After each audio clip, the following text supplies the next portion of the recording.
Hi, this is Amit Sadh. You're watching me on BizAsia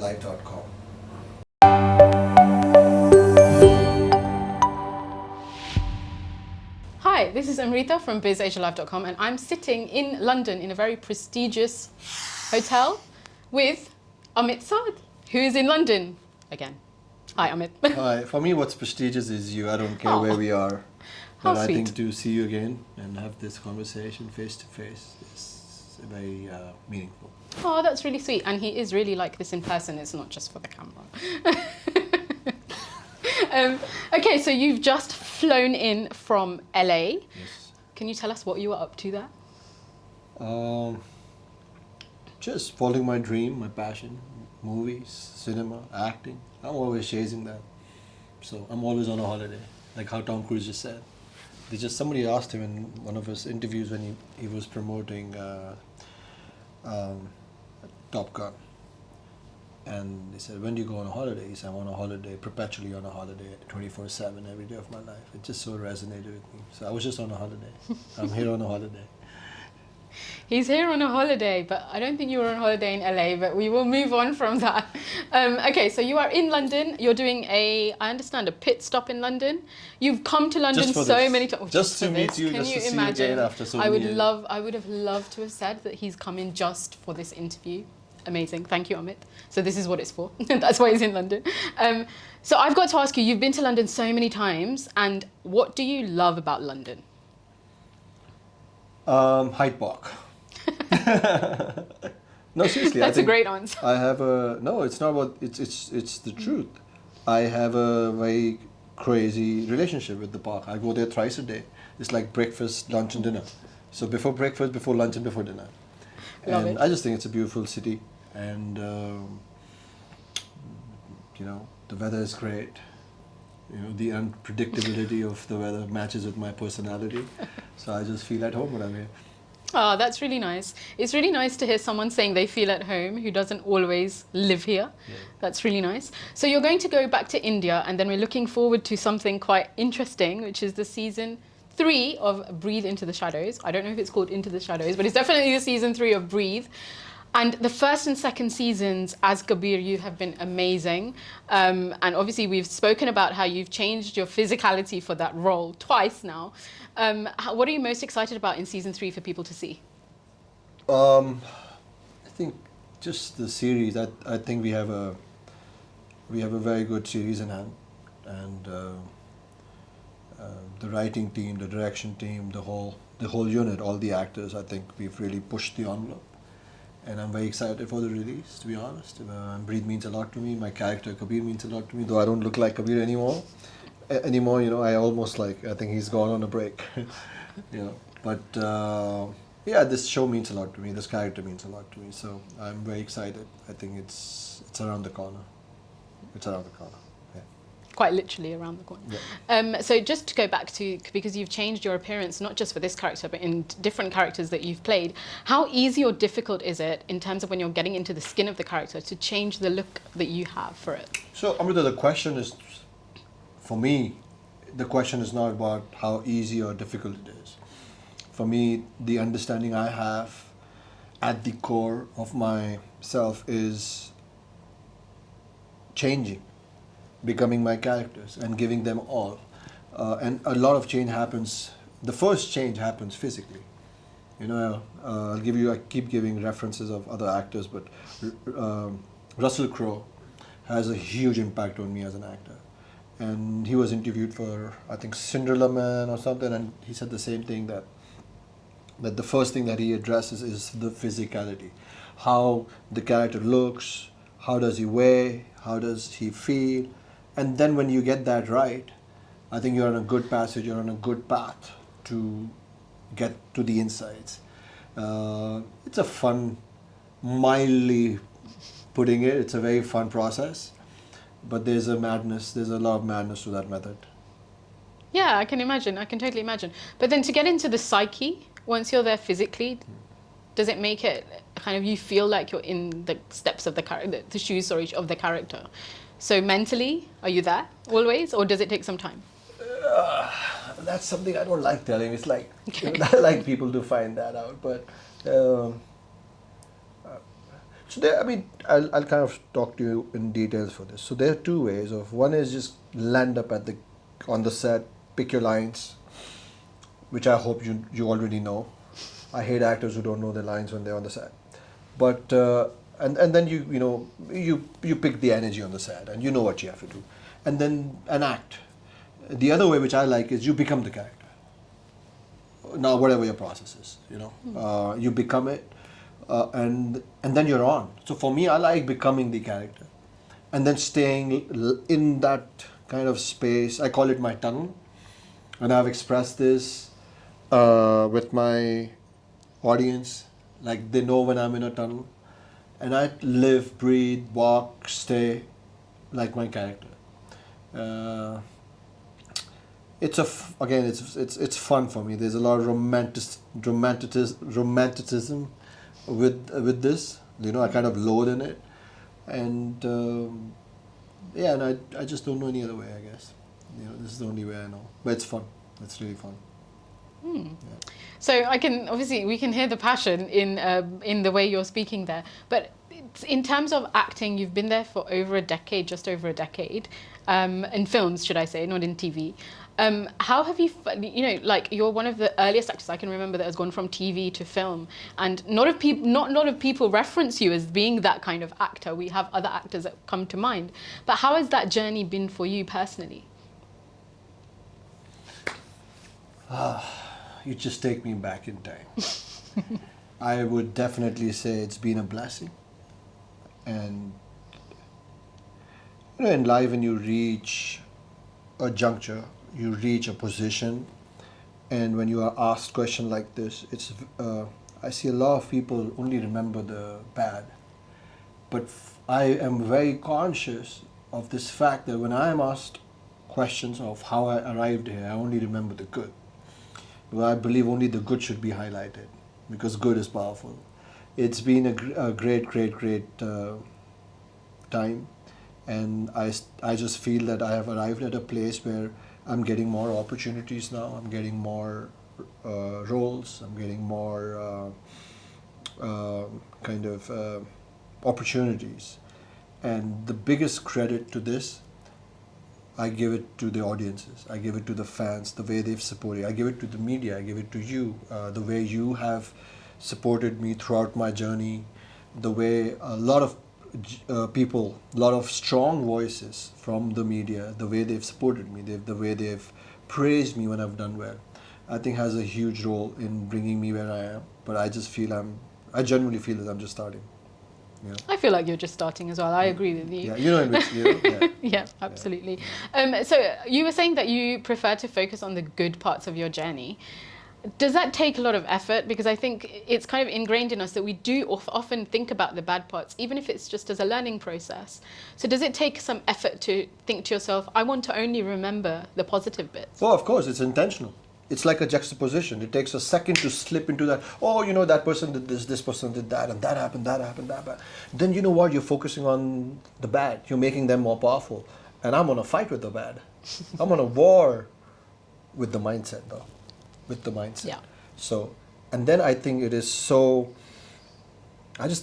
distasteful to forget all the good that was done to you.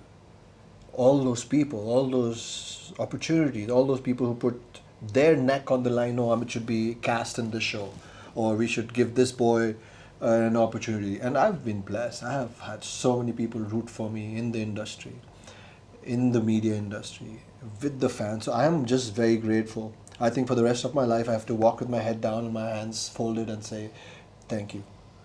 And I can just say this to you, and I can, to everyone, anywhere, I am just starting. There's a lot in me as a human being, as an artist, and I think it's a privilege to be an actor. It's a very big privilege. It is an honor. I don't take it lightly. I don't take being an actor. There's a huge responsibility. As I'm growing every day in my life, I'm also realizing the power acting has. When you become an actor, you do a couple of films, few roles, you realize you're powerful. I went through that stage, and then sooner or later, and I'm glad for me it happened at a very, very early stage, you realize, no, you're not powerful. Cinema is powerful. the characters you play is powerful. The way you behave is powerful. So I'm in a very amazing place in life where I'm understanding the value of life and the value and the power of the work that we do and the effect of it on people, on the audience. So I'm understanding all that now. Okay. Yeah. So that leads me quite nicely actually onto my own question, because I even though you've said you're conscious of the power that you have as an artist and that cinema has, and the power you in a way you kind of give to the audience to kind of almost judge you, right? So I understand that you don't take endorsements to that effect as well, right? I've had, like everything in life, everything is war in my life. I was born to fight. But not physically. Again, you fight with your mindset. Yeah, I mean, to be honest, I've taken a stand. It's not a big stand. Doesn't make me a hero. It's just the right thing to do. So I will not promote alcohol brands.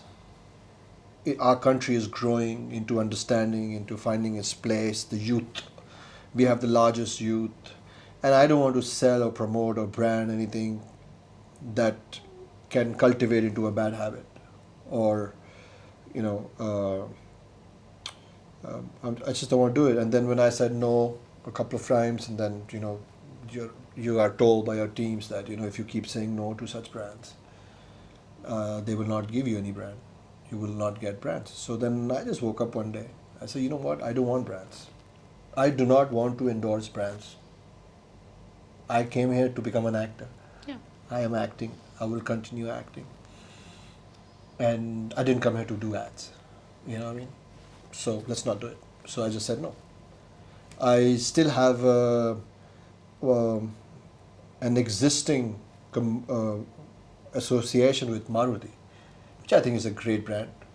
And they called me, and I was in a fix because I had taken this decision. So I said, okay, because that commercial was made, like that association was 2 years back. Then I sat with my team. I said, okay, fine. They wanted to renew. I said, it's a good brand.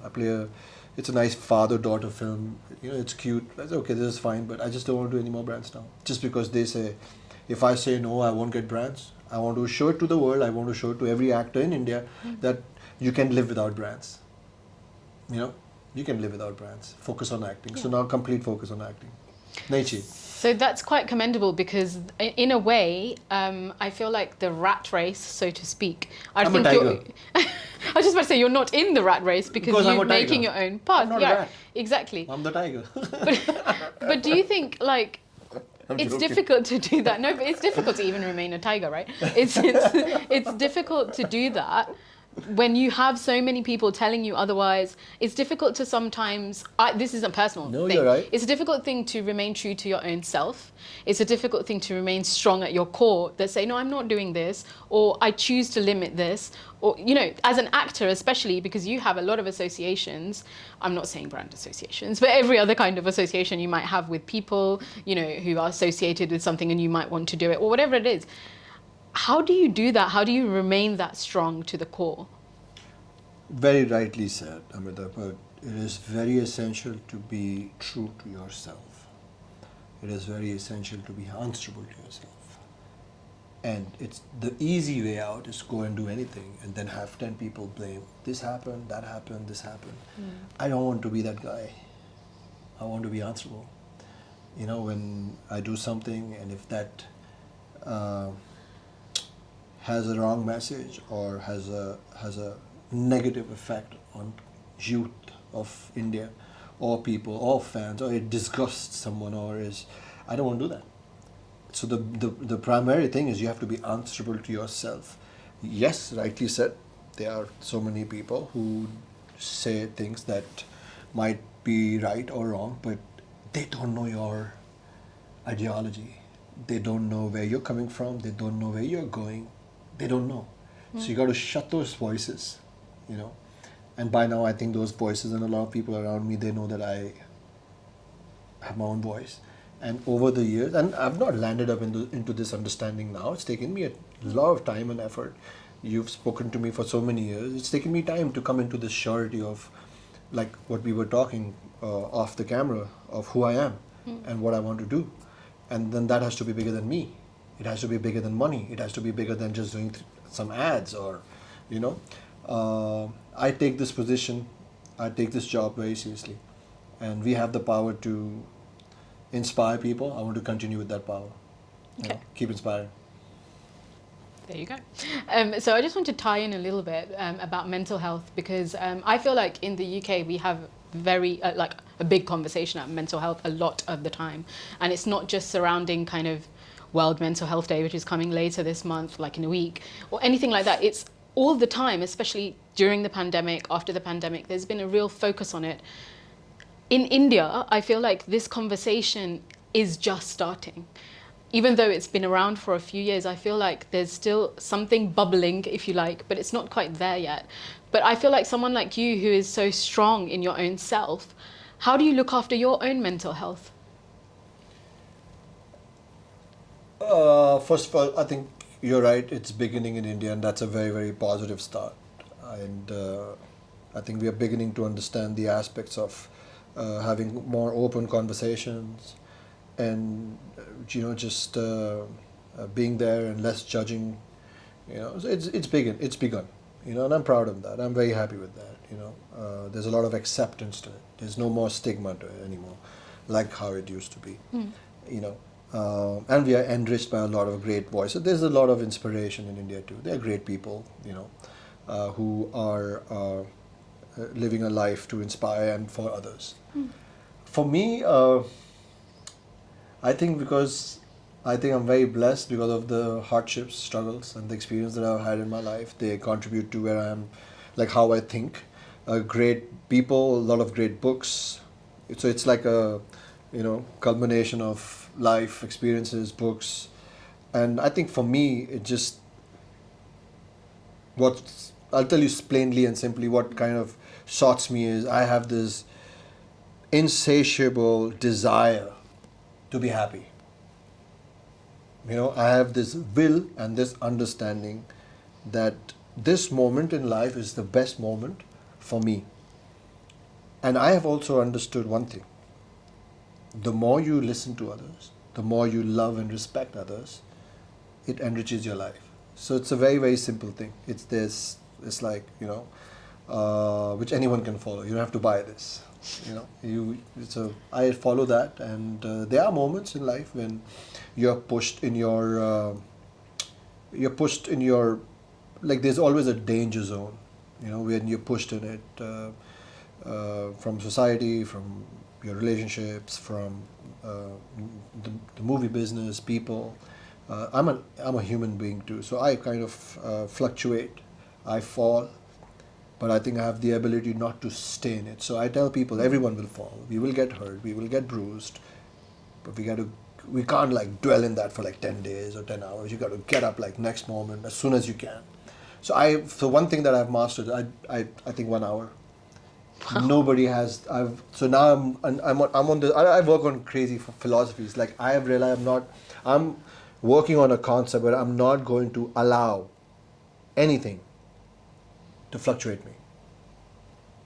I've not mastered it, but I want to, and then share this philosophy with people. But it comes with happiness. You just have to be happy. You have to have gratitude. You have to have gratefulness. You have to be nice. I always say this India a lot. One thing that I want to see definitely in India, the change, I want people to be more gentle. And I want our artists, our great actors to kind of embrace this quality, because the world is watching them. India is watching them. Such a big, enormous amount of youth is watching them. So when they see their role models behave well, conduct themselves well, be polite, be gentle, they will pick that. So I think this is something this is a quality which I look in people, like gentleness, and I hope in India we can begin to be more gentle with each other. That's something which I would really like to see, that one big change. Let's hope it's coming. We can hope.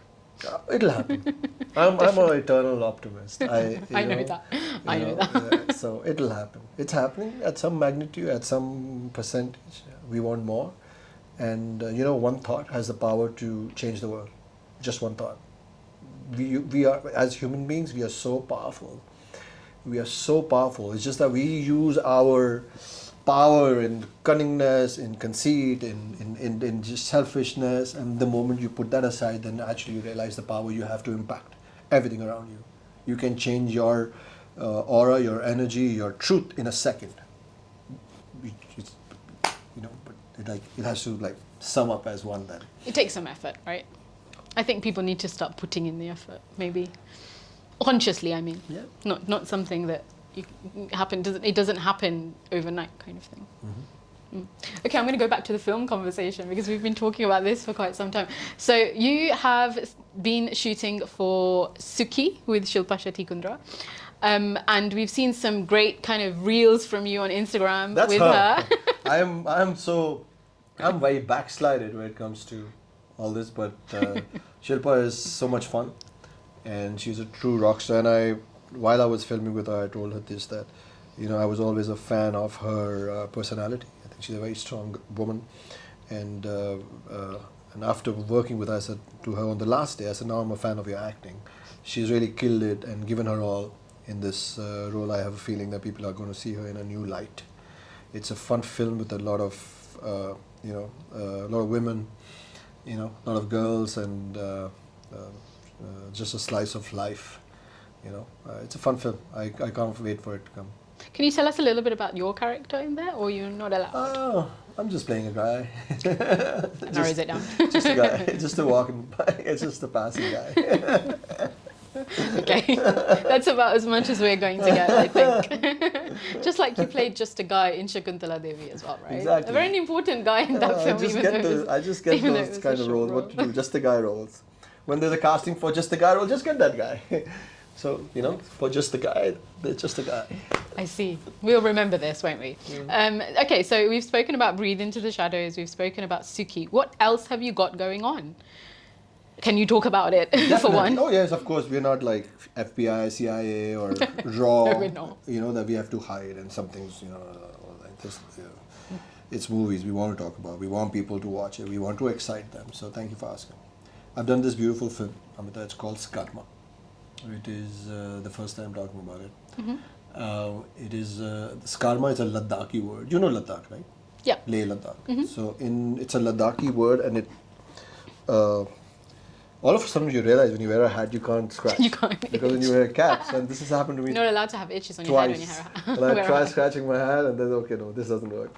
Anyway, back to the question. The word Skarma means star. Okay. It's the story of a 9-year-old girl, Ladakhi girl from the nomads, who becomes an ice speed skating champion, Oh, wow. and how she encounters an army, a major in the army, and how he becomes her coach Carter. So it's a beautiful film about that region, about the beautiful people of that region. So we've done that. It's in the final stages of post-production, and I'm hoping it should be out this year, later or early next year. Wow. Yeah, Sounds great. it is a fun film. Amazing. So we have a lot to look forward to, right? Do you think you'll ever come away from acting to do something else? I mean, there's a lot I do in life. There's so much about my life, which is, but I don't think so. Aspect of cinema is going to leave me. Like either I will be acting in a film, or maybe I'll be acting. I've got this desire now to be on stage. There's a friend of mine in the UK who's been so kind. He's written a play for me. Wow. So we are meeting tomorrow to see what that is. Yeah, I have a lot of expression left in me. Like I said, I'm just starting. So act or make movies or produce movies or just, that's it. Okay, so we might see him on stage soon. I don't know. Let's see. I Cross our want to. fingers. I want Okay. to. If not, maybe in a couple of years, maybe next year. I don't know. Let's see. Okay, we look forward to that, especially if it's in the UK. That would be amazing. Just putting it out there. Okay. We can manifest it, right? Okay, sure. Definitely the UK.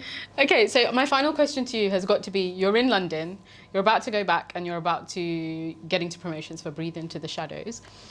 In the immediate future after that, what have you got going on this year that we can look forward to, apart from Breathe? Yeah, so I'm doing this movie, which this is not the right time to kind of share because I like following the protocol. My producers, my directors have, and I don't jump. And you've seen that over 10 years. I don't I don't like jumping the timing. So, but I can just say I have this amazing film, which I go back and start filming from November. It's a story of friendship and relationships, and to give you a perspective, Right. and to share a perspective with your audience. Uh, you know, on the last day when I was filming Kaipoche, my director Kattu, he and I were having this conversation, and he says, for next 10 years, you'll be lucky if you get a movie like Kaipoche. Really? Wow. And he was right, though. I mean, a movie where everything was perfect, right? The casting, the acting, the integrity of the story, the people. And for many years, to be honest, I chased Kaipoche. That's why for the first 1 year I didn't get work, because I would meet people and I would want them to be the way, my previous experience was. I wanted them to be nice. I wanted them to be like this. And then I would get disappointed and I would say, I can't do this. And the role and the people. Yeah. And then after 6, 7, 8 months, a friend of mine said, who's from the industry, he said, can you just stop looking for the same experience? Just go work. You need to work. You got to start now. Like, start making some money, pay your rent on time. And it is so crazy. It's 10 years exactly. I have found my next Kaipoche. Oh, wow. This Now I that can is tell you. exciting. This I can tell you. Wow. So it's with some really amazing people, a bunch of people who are very respected in the industry, and all of us coming together to make this film. It's going to be special. Amazing. Thank you for sharing that with us. Semi-exclusive, without any details. That's okay, because I'm hoping he hasn't told anyone else about that. No, I don't lie. Okay. Yeah. So, I'm going to have to end it there. I'm so sorry. It's been lovely talking to you, Amit, you. as usual, but first time in person. Thank you for coming to London for this interview. And we wish you well with your upcoming projects, and stay safe in London.